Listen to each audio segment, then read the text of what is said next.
Madam ఇప్పుడు విషయం ఏంటంటే అప్పట్లో చిన్న ఇందిరాగాంధీ ప్రభుత్వంలో రాజ్యం ఉన్నప్పుడు ఇది శివరాజు బహాదూరు కంచె అని చెప్పేసి ఈ భూమి మాకు ఇచ్చిండ్రు, మా తాతలకి ఇచ్చిండ్రు. మా తాతలు మా తండ్రి చెప్పిండు, మా తండ్రి మాకు చెప్పిండు. అంటే గవర్నమెంట్ కాంగ్రెస్ ప్రభుత్వంలో మాకు దానం ఇచ్చిన భూమి, దానమైన బిచ్చమైన ఒకటే. దానం ఇచ్చిన భూమిని మళ్ళా వీళ్ళు తీసుకుంటారు. అటువంటి భూమిని ఇప్పుడు వాళ్ళు దానం ఇచ్చిరంటే నాకు బిచ్చమేసిరు. నాకు బిచ్చం వేసినప్పుడు ఇప్పుడు నా దగ్గరికి గుంజుకోనీకే నాకంటే బిచ్చగాడు అనుకోవాలన్నా వానికి ఏమనుకోవాలి? నేను ఇప్పుడు నాకంటే ఇంకా బతకలేని బిచ్చగాడవాడు. ఇప్పుడు వచ్చే అధికారుడు ఎవడో వాడు ఎవరు ఏమంటారు, వాడిని కరిమాలావుద్దీన్ అంటాడు. కరిమాలావుద్దీన్ వాడు ఎన్నడు కళ్ళకి కనిపించాడు, వాడు ఎన్నడు మాకు ముఖానికి రాడు. ఈ బోన్సాలు వీళ్ళు చెప్తారు రౌడీలు, సుధాకర్ అని చెప్తాడు. ఆ సుధాకర్ గారు ఎవడో, వాని భూమి అక్కడ ఉంటుంది, ఈ భూమికి వానికి సంబంధం లేదు. ఈ భూమిలో ఒక గుంట కాదు, ఒక గజం భూమి లేదు, ఒక ఇంచు భూమి లేదు. ఆడు ఎక్కడో బయట ఉంటాడు. బయట ఉన్నోనికి వీనికి ఏం సంబంధం ఏంది? మా బతుకులు ఆగమవుతున్నాయి.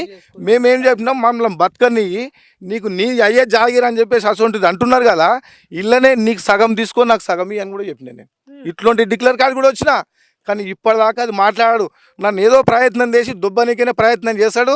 ఆఖరికి నన్ను ఇండ్లకేంచి వెళ్ళిపోవాలంటే విషయం ఏం చెప్తున్నాడు అంటే, ఆయన నీ బట్టలు కూడా ఈడనే ఇప్పేసి వెళ్ళిపోతావు నువ్వు, అంతేనే కానీ మాతోటి ఎక్కువ మాట్లాడకంటాడా సుధాకర్, తిరుపతి సుధాకర్.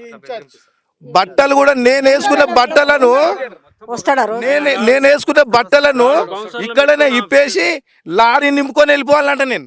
మరి నాకెంత బాధ అనిపిస్తుంది. మేము సుధాకర్ అంటే ఆయన ఎన్ని పైసలు తిన్నాడు? ఆయన ఎన్ని పైసలు తిన్నాడు? ఎన్ని తిన్నాడో మాకు తెలియదు. అది అంతులేని విషయం. అది మాకు అంతులేని విషయం. అది ఎన్ని కోట్లు తిన్నాడో మాకు అనవసరం. అది నేను చెప్పిన నీ ఎత్తు రూపాయలు సంపాదించుకున్నావు నువ్వు, మాకు ఇప్పటికైనా ఎవడైనా నీ పెద్ద సార్ ఉంటే మాకు అవకాశం కలిపి ఆయనతోటి బతలాడుకుంటామో అడుగుకుంటామో ఏం చేస్తామో అని కూడా చెప్పిన. అది కూడా అది కాదంటాడు, అట్లా ఉండదని అంటాడు.